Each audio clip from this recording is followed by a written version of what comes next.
இன்றைய வேத வசனம் யோவான் 14:15. நீங்கள் என்னிடத்தில் அன்பாயிருந்தால் என் கற்பனைகளை கைக்கொள்ளுங்கள். ஆமேன். நம் கர்த்தர் நம்மீது அன்பு வைத்து நமக்காக தன்னுடைய ஜீவனையும் தந்து நம்மை ரட்சித்தார். இப்படி தம் ஜீவனை தந்து நம்மை ரட்சித்த நம் கர்த்தராகிய இயேசு கிறிஸ்துவின் மேல் நாம் அன்புள்ளவர்களாக இருக்க வேண்டும். நாம் நம் கிறிஸ்துவின் மேல் அன்புள்ளவர்களாய் இருந்தால் அவருடைய கற்பனைகளையும் கை கொள்ள வேண்டும்.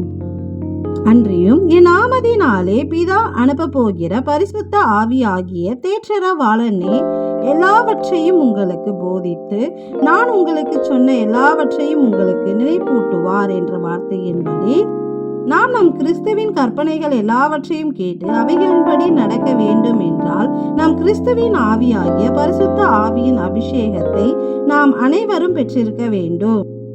அந்த ஆவியானவரே நம் கிறிஸ்து நமக்கு கற்பித்த எல்லா கற்பனைகளையும் நமக்கு நினைப்பூட்டி நம்மை நல்வழியில் நடத்துவார்.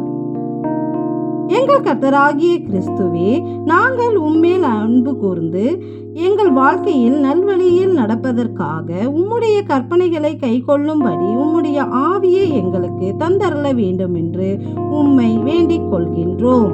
ஆமேன்.